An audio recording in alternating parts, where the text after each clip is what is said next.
अच्छा, ये महल 24 से राठी साहब के प्रधान जी, तो ये पगड़ी आपको राठी साहब की तरफ से सम्मानित कर रहे हैं।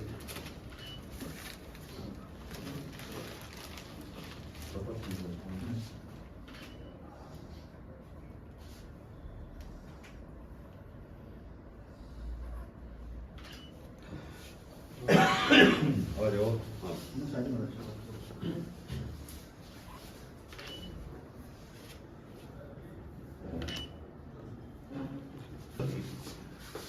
ओएसडी मुख्यमंत्री हरियाणा डॉक्टर ओम राठी जी, पत्रकार एकता महासंघ के हमारे प्रधान, समूची कार्यकारिणी, अन्य पत्रकार साथी, सर्वप्रथम तो बड़ खालसा जी का हमारे कार्यक्रम में पहुंचने पर हम दिल की गहराइयों से इनका अभिनंदन करते हैं, स्वागत करते हैं। बड़ खालसा जी मुख्यमंत्री बने हुए पूरे 2 साल हो चुके हैं और हमने भाई परमेंद्र ने जो मैगजीन लिखी है नायब सोच नायाब हरियाणा, उसका ये दूसरा अंक है।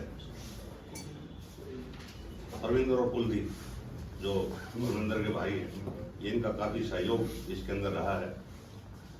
एक अंक हमने पिछले साल लिखा था, दूसरा अंक आज है जिसका विमोचन आप करेंगे। आप मुख्यमंत्री के ज्यादा संपर्क में रहते हैं, तो एक पत्रकारों की 2-3 मांगे जो हैं वो बताने की जरूरत नहीं। आपको पता है कि हेल्थ इंश्योरेंस पत्रकारों को मिलना चाहिए, उनको पत्रकार माना जाए, उसके अंदर कोई नियम में लचीलापन लाया जाए कि जिसके 5,000 व्यू है, 10,000 व्यू है, अगर 50,000 की सीमा आप रखते हैं तो पार पाना बड़ा कठिन काम है, उसके 5,000 कर दिया जाए। रात को भी निकल के भागते हैं, बाइक पे भी भागते हैं, कोई दुर्घटना भी हो जाती है, पीछे छोटे छोटे बच्चे होते हैं, तो इस प्रकार की बातें आप सरकार की नजरों में डालें और सरकार इसके ऊपर ध्यान दे ताकि पत्रकारों के अंदर भी ये भविष्य उनको लगे कि बस तेरे साथ कुछ हो जाए तो तेरे बच्चों के साथ, तेरे परिवार के साथ कहीं न कहीं सरकार खड़ी है और जो नियम बनेगा वो आगे आने वाली सरकारों के लिए भी रहेगा। तो थोड़ा सा इन चीजों पर ध्यान दिया जाए और मैंने इसमें जिनको पूर्ण रूप से मिला है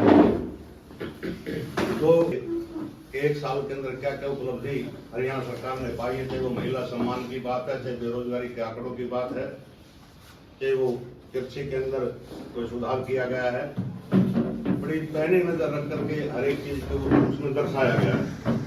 और ये चीजें सरकार का जो विकास का जो पहिया चल रहा है उसको जनता तक पहुंचाने के लिए, चाहे वो मीडिया है, चाहे अखबार है, चाहे मैगजीन है, जिसकी एक अहम और निर्णायक भूमिका होती है।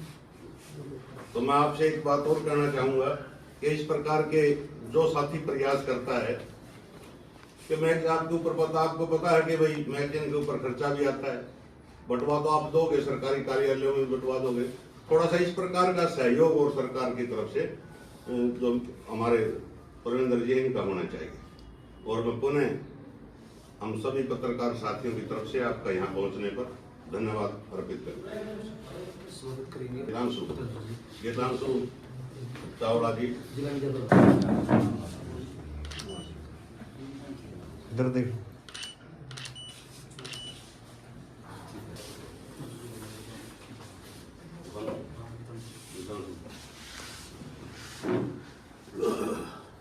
बहुत ही आदरणीय बड़ खालसा जी, आज के जो मुख्य अतिथि हैं, उनका यहाँ पर पहुँचने पर हमारे जिले में हार्दिक बहुत शुभकामनाएं। उनकी मैगजीन का लॉन्च है और बाकी जो भी हमारे वरिष्ठ पत्रकार बंधु हैं उन सबका यहाँ पर आने पर बहुत बहुत हार्दिक स्वागत और सारे पत्रकार बंधुओं को मेरी तरफ से अच्छे कार्य के लिए हार्दिक शुभकामनाएं।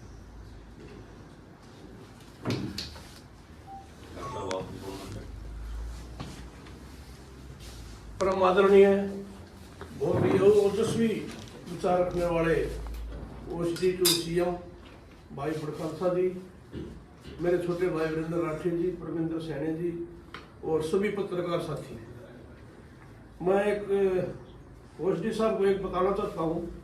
सर, पिछली बार जो फंक्शन हुआ था एकता मंच से, उसमें मैंने मेरी तरफ से ऑफर दिया था कि जितने हरियाणा में एकता मंच के साथी हैं पत्रकार, ना कि सिर्फ वो बल्कि उनके परिवार वाले भी, किसी को भी आंखों की कोई प्रॉब्लम होती है निःशुल्क मैं उनका पूरे हरियाणा के पत्रकारों का इलाज करूँगा। इस कड़ी में कुछ सुविधा हमने दी है, जो वीरेंद्र जी ने कहा कुछ आप इस पे ठंडी नजर रखना, मेरे ख्याल से इनका मनोबल बढ़ेगा। दूसरा, आप एक बहुत ही अच्छी सोच रखते हो, एक आपका जो दिमाग में मादा है वो अच्छा है, तो उसके अनुसार जो आप गाइड करोगे उसको हम सारा निभाएंगे। कोई दिशा निर्देश करूंगा हमारे मुख्य अतिथि जी से कि वो मैगजीन का विमोचन करें।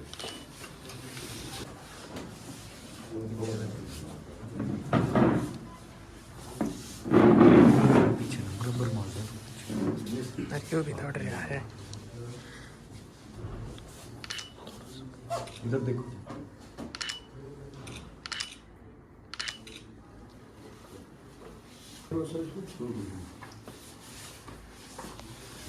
श्री वीरेंद्र खालसा जी का मैं आपका स्वागत करता हूँ। इसके अलावा जो हमारे पत्रकार साथी यहाँ पर आए हैं उन सभी का यहाँ पर स्वागत है। तो मुख्यमंत्री नायब सैनी जी को 12 मार्च को 2 साल पूरे हो गए हैं नए सीएम बने हुए, और उन्होंने जिस तरीके से काम किए हैं, जिस तरीके से वो जनता के बीच लोकप्रिय हुए हैं, चाहे कोई रात को 12 बजे उनसे मिले या चाहे दिन में मिले, 24 घंटे वो जिस तरीके से जनता की सेवा करते हैं, या फिर सरकार की जो भी नीतियाँ हैं, या ऑनलाइन पॉलिसी हो या बिना पर्ची खर्ची के सरकारी नौकरी हो, या फिर सरकार जिस तरीके से बीपीएल कार्ड बना रही है, तमाम तरह की सरकार ने जो भी योजना है सरकार ने उनका सरलीकरण करते हुए उन्हें धरातल पर उतारने का काम किया है।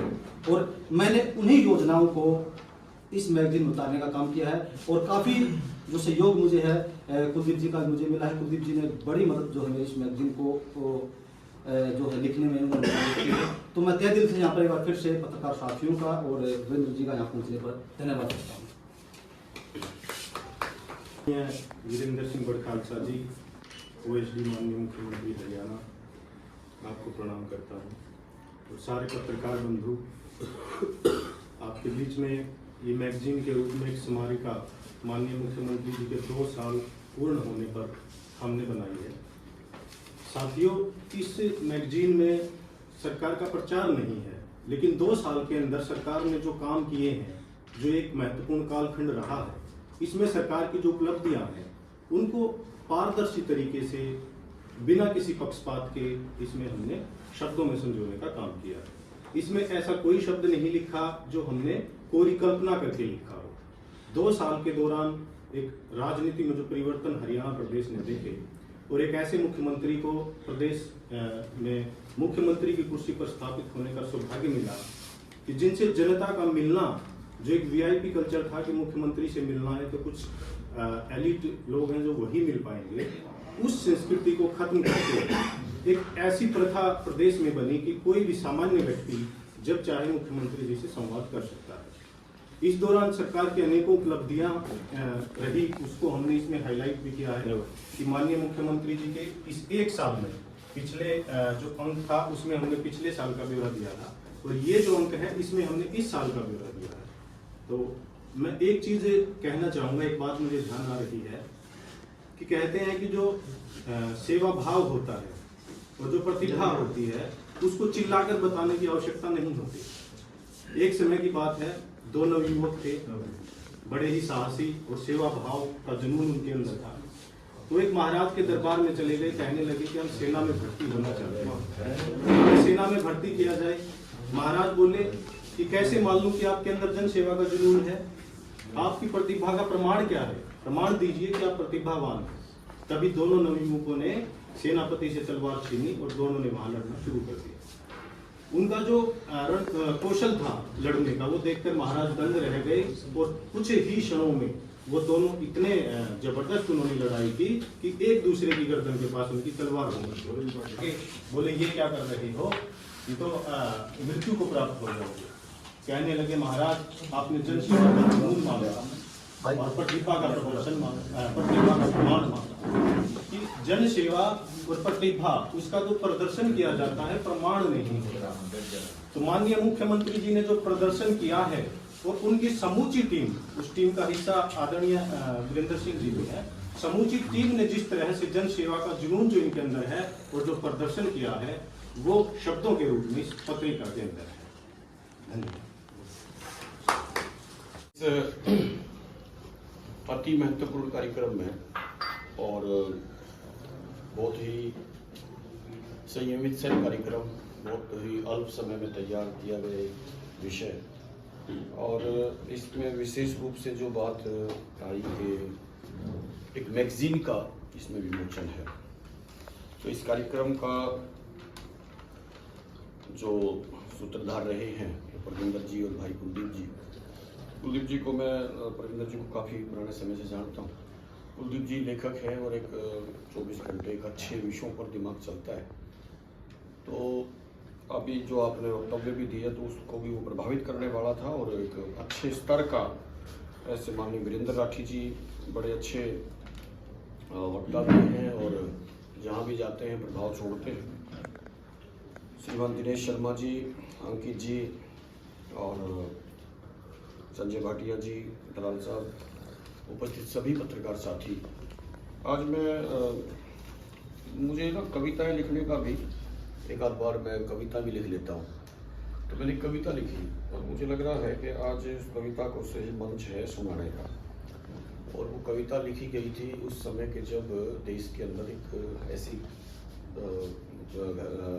घटना घटी कि जिसको हम सैकड़ों वर्षों में एक आध बार घटती है, वो था कोरोना काल। और एक ऐसा समय था कि किसी को कुछ नहीं पता था होने वाला क्या है, क्या होगा। लेकिन उस समय हम लोग, हमारा जो सहारा था वो टीवी था, यानी जो घर में चुप रहो, घर में अकेले रहो। हम भी घर में रहने का हमारी भी आदत में नहीं है, कोई ना कोई विषय आता है उसके लिए भागना है समाज में। तो मेरी माँ बोली कि घर में अगर कोरोना आएगा ना तो तू लेके आओगा, मेरे से बोली कि कोरोना और कहीं से नहीं आ सकता, तू लेके आओगा, इससे मोदी का भी नुकसान होना है, क्योंकि मोदी मना करते हैं कि घर से नहीं निकलना, तू मानने का नहीं। तो फिर ठीक है, मैं हम भी नहीं निकलेंगे। तो उस समय फिर मैं टीवी आगे देख बैठा था और मैं देख रहा था कि हम दुनिया से कैसे कौन कनेक्ट करा रहा है हमारे को, हमारे हौसले तोड़ रहा है कि हमारा उत्साह बढ़ा रहा है। तो ऐसा कौन है वो? तो वो वर्ग था पत्रकार वर्ग। और पत्रकार वर्ग एक ऐसी खिड़की था जो पूरे विश्व का दर्शन हमारे को कराता था, और वो सारी चीज़ें समय समय पे हमारे को बताता रहता था। तो मैंने वो जो दिखता था और जो होता था वो सारा का सारा एक कविता के माध्यम से मैंने लिखा। तो सबसे पहला जो मेरे दिमाग के अंदर जो विषय आया और शब्द आया वो ये था, नमन तुम्हें हे पत्रकार, नमन तुम्हें हे पत्रकार, हाथों में लेकर कलम कैमरा, मन में साहस का भंडार, अपने पथ पर अडिग खड़े हो, नमन तुम्हें हे पत्रकार, नमन तुम्हें हे पत्रकार।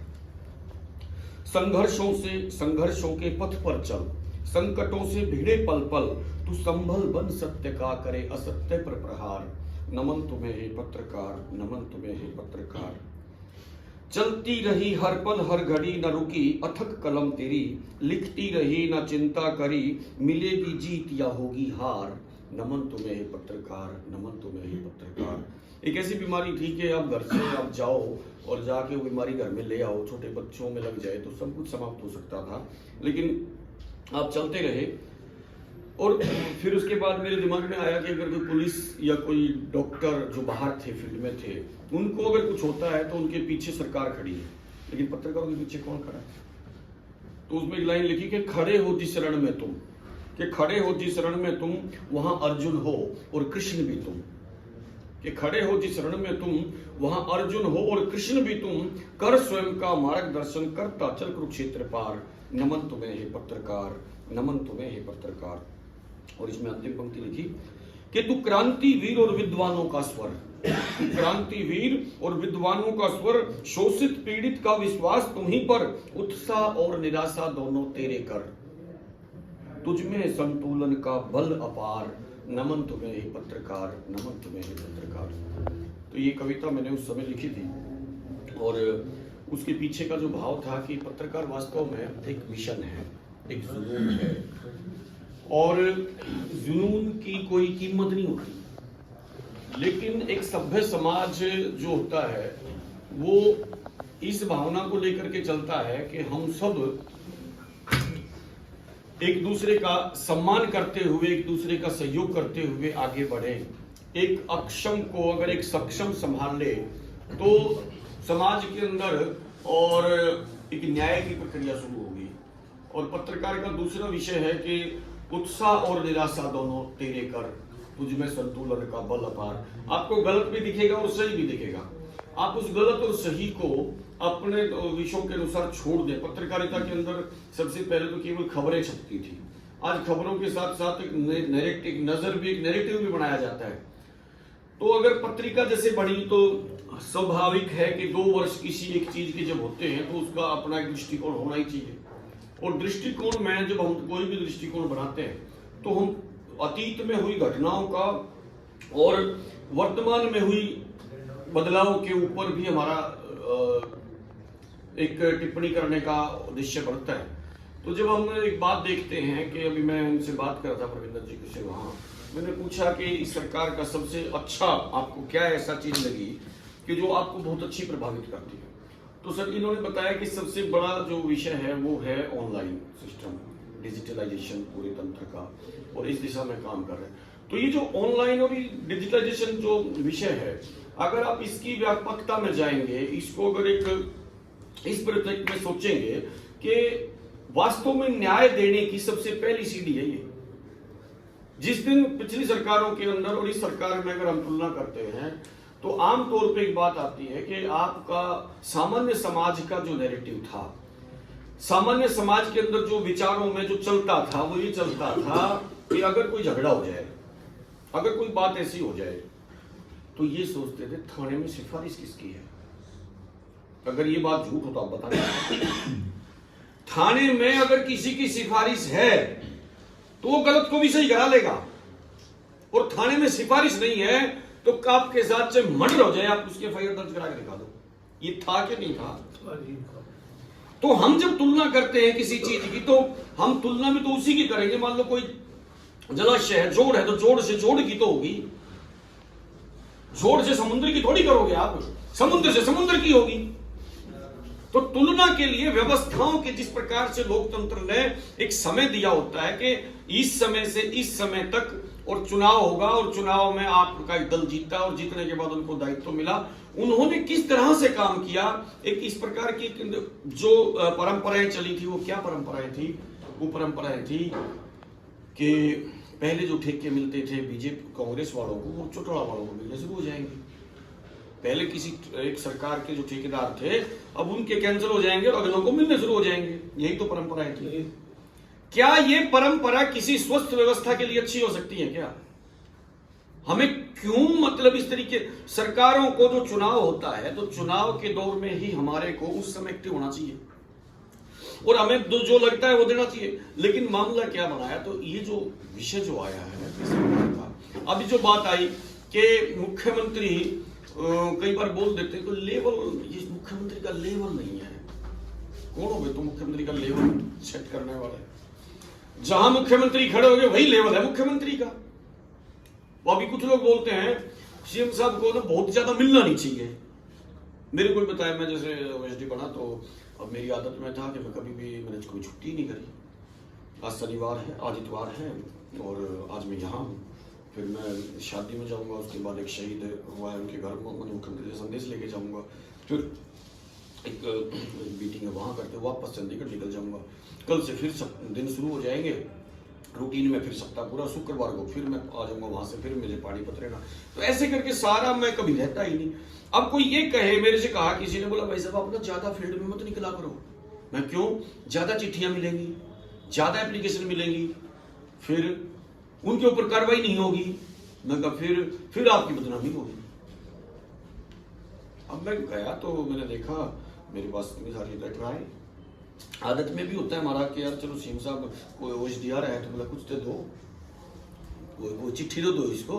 हमारे गांव में कोई किसान था, केर सिंह था उसका नाम, तो वो सोनीपत से आ रहा था, ट्रैक्टर जोड़ के आ रहा था, रास्ते में दुकान पे वो डॉक्टर के हॉस्पिटल था छोटा सा, मित्तल हॉस्पिटल, वहाँ जाके ट्रैक्टर को लगा दिया। तो लगा दिया, बोला कि आ भाई कैसे? बोला बताओ भाई क्या दिक्कत है? उसने डॉक्टर की ऐसी आदत होती है, बोले ना कुछ भी ना था, मैं तो जहाँ था अड़े कि सोचा डॉक्टर की दुकान है, कुछ तो लेके जहाँ चेक करा जो गोली गाली उसको फिर बाद मारना पड़ेगा नहीं तो यानी लोगों को मन में होता है कि ओएसडी आया है तो कुछ तो दो, कुछ भी दो।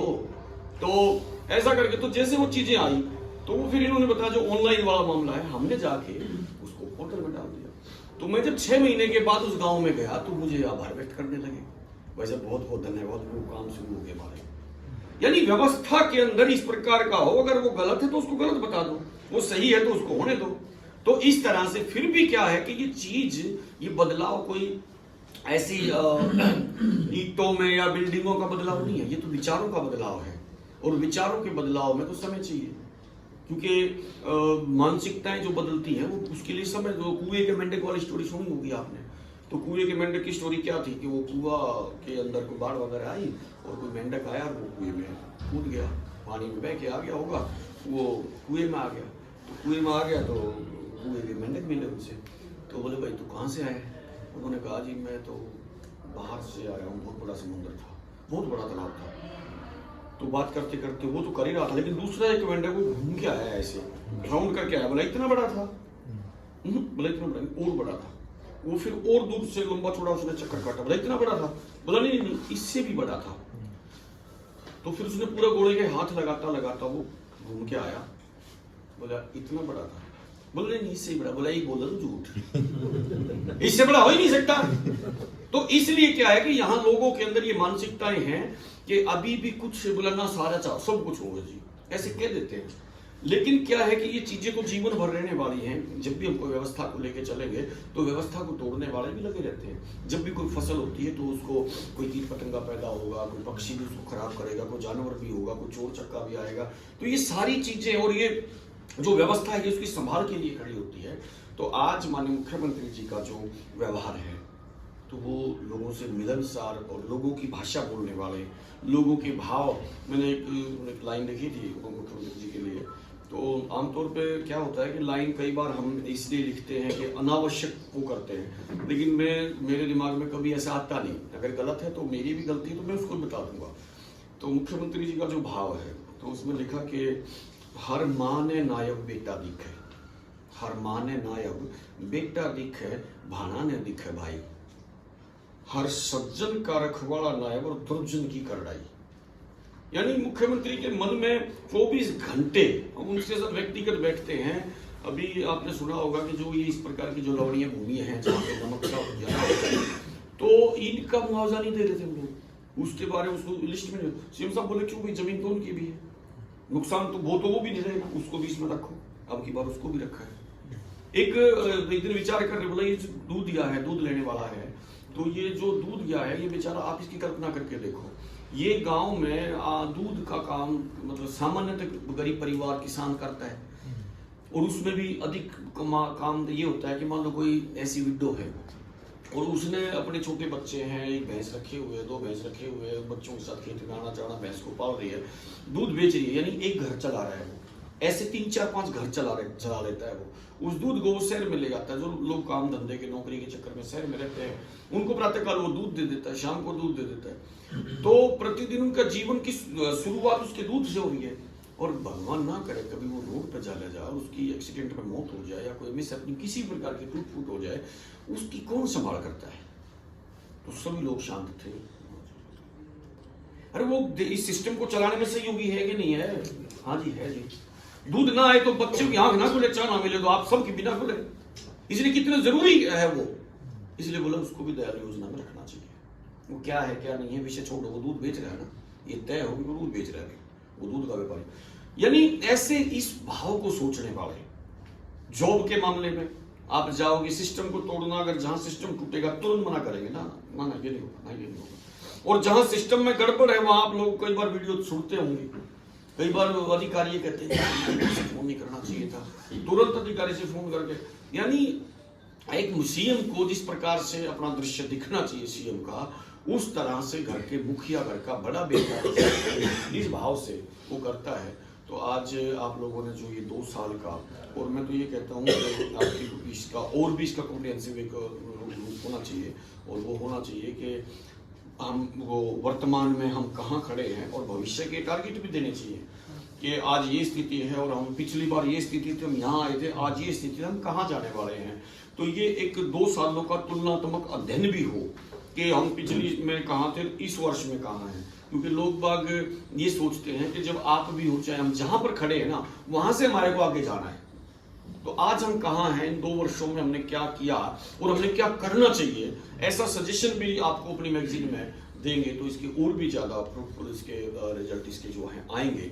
तो आपको ढेरों ढेरों शुभकामनाएं। और अंतिम में जो बात आप लोगों ने बात करी थी, जैसे मैंने दूधिया का जिक्र किया, ऐसे हम पत्रकारों के मामले में भी बात करते हैं कि आज आप पत्रकारों को, जैसे मेरी कविता की लाइनें थी कि खड़े हो जिस रण में तुम, वहाँ अर्जुन हो और कृष्ण भी तुम। कि अर्जुन के साथ तो कृष्ण था, बताता था भाई जब थम जब चलना है रुकना, वो बताता था हर चीज को, और बोला यानी वो उसको दिशा निर्देश देता था, वो बस उसको तो काम लड़ाई लड़ना था। लेकिन यहाँ जिस पक्ष में आप खड़े हो, वहां तो अर्जुन और कृष्ण दोनों ही आप, लड़ना भी आपने और अपने आप का मार्गदर्शन भी स्वयं को करना है। इसलिए सरकार ने जो ये आपने जो व्यवस्था खड़ी करी है, आपने पेंशन वाला विषय भी देखा होगा, मानदेय वाला मामला, वहां पर जाकर पत्रकारों को जो सुविधाएं दी, क्या किसी ने कल्पना करी थी क्या? आज वो पेंशन जो हम दे रहे हैं, ठीक है, वो एक छोटे एरिया में ग्रुप होगा उसका, वो व्यापक भी होगी। तो आराम से हमने उन चीज़ों को भी देखा है और हमने पत्रकारों को जितनी सुविधाएं, आप पिछले सरकार को तो जोड़ोगे, आप पिछली तुलना में और वर्तमान में जहाँ खड़े हैं, किस प्रकार का एक सम्मान पत्रकारों को दिया है। और एक बदलते परिवेश के अंदर, कि उस समय तो पत्रकार गिनती के ही होते थे, लेकिन आज तो हर आदमी पत्रकार हो सकता है। तो इसलिए इस दिशा में भी हम, आप एक पूरा अपना कोई एक लेटर बना के और अपनी मांग पत्र जो है वो देना चाहिए, और उन मांग पत्र को देने के बाद और फिर उसका फॉलोअप भी लेना चाहिए। तो आप कोई ऐसा मांग पत्र बना के और मुझे दे दें, और उसके बाद या किसी दिन आ जाए, चंडीगढ़ आ जाए, तो मैं वहाँ पे संबंधित अधिकारियों को या हमारे मुख्यमंत्री जी को मैं ये ज्ञापन दे दूंगा, और वहाँ जा करके आप ये बात भी कर लें। आज हमारे मुख्यमंत्री जी भी आएंगे, और हमारे मुख्यमंत्री जी भी आएंगे, तो आप वहाँ भी इसको एक बार, हाँ तो सीएम हाउस आ जाओ आप, ठीक है ना, आप सीएम हाउस आ जाओ, अपनी मांग पत्र भी ले आना, और जिस दिन भी आओगे उस दिन में इसका, इसी सप्ताह में 16 के बाद, इलेक्शन के बाद, यानी 18 के बाद आ जाओ कभी भी आप, क्योंकि 18 तक तो विधानसभा चलेगी। तो 18 के बाद आ जाओ आप। 19 को मैं रहूँगा, 20 को मैं नहीं हूँ, तो फिर उसके बाद आपको 23 को भी छुट्टी है, तो 24 तारीख को आओगे। ये एक पैमाना है, एक हिसाब किताब है, और किसी भी जागरूक व्यवस्था में ये बहुत ज़रूरी है। और मैं भाई परमिंदर जी का और कुलदीप जी का इनको शुभकामनाएं देता हूं कि इन्होंने एक ऐसा दस्तावेज़ तैयार किया है जो सरकार के 2 वर्षों का एक लेखा जोखा इन्होंने प्रस्तुत किया है। और जिस लेखे जोखे में पाया है कि जनता की जो नब्ज है, जनता का जो एक इमोशन का जो लेवल है वो इसमें आया है, तो एक पैमाना है, तो उसमें ये दिखाया है, और इसमें सरकार की भी खुशी है। और एक पिछला जो हमारा काम है और भविष्य के जो लक्ष्य हैं तो वो निर्धारित हुए हैं। तो मुझे खुशी है इस बात की कि इन्होंने इस प्रकार का इनिशिएटिव लिया, और मैं तो चाहता हूं कि हर पत्रकार को इस दिशा में काम करना चाहिए, ताकि एक हम जहां खड़े हैं वहां का प्रति वर्ष का एक लेखा जोखा, एक हिसाब किताब सरकार के सामने जाए। और मुझे खुशी है कि इसका जो मूल आधार, मूल सार जो निकला है उसमें सरकार के पूरे नंबर हैं, और जो इनकी तरफ से जो सुझाव आए हैं उनको भी हम उनको भी स्वीकार मान करके और हम चलेंगे। ये सरकार वास्तव में जनता के विचारों के साथ चलने वाली, कदम से कदम मिलाने वाली सरकार है। हमने बजट पेश किया जो पहली बार इतना हर विभाग, हर क्षेत्र में, हर श्रेणी के साथ चर्चा करके, और पूरा महीना भर माननीय मुख्यमंत्री जी द्वारा, चाहे विद्यार्थी हो, चाहे वो किसान हो, चाहे उद्योगपति हो, चाहे युवा खिलाड़ी हो, महिला हो, कोई वर्ग ही नहीं छोड़ा ऐसा, उन सब के साथ चर्चा करके हमने वो बनाया। तो इस तरह से ऐसी सरकार का एक चित्र जो है वो समाज के सामने आना ही चाहिए। इसके लिए मैं आभारी हूँ। छोटे सत्र के समाचार पत्र और OTT प्लेटफॉर्म में जुड़े हुए जो पत्रकार हैं उन साथियों के लिए आपकी सरकार क्या करने वाली है? हमने काफ़ी कुछ इस विषय पर किया भी है, हम काफ़ी आगे आए हैं। एक बदलते हुए परिवेश में हमारी भूमिका को हमने किस तरह से आगे बढ़ाना चाहिए, हमने पहली बार पत्रकारों के लिए और पेंशन का भी प्रावधान किया है। काफ़ी अच्छे इनिशिएटिव हमने समाज में दिए, लेकिन फिर भी अगर कोई ऐसी चीज़ रह जाती है तो मेरी आज जैसे बात हुई है, मैं निकट भविष्य में एक बार आपका एक मेमोरेंडम अगर मुझे जाएगा तो उसके ऊपर हम विचार करेंगे ताकि हर वर्ग को हम अपने साथ लेकर के चलने का काम करेंगे।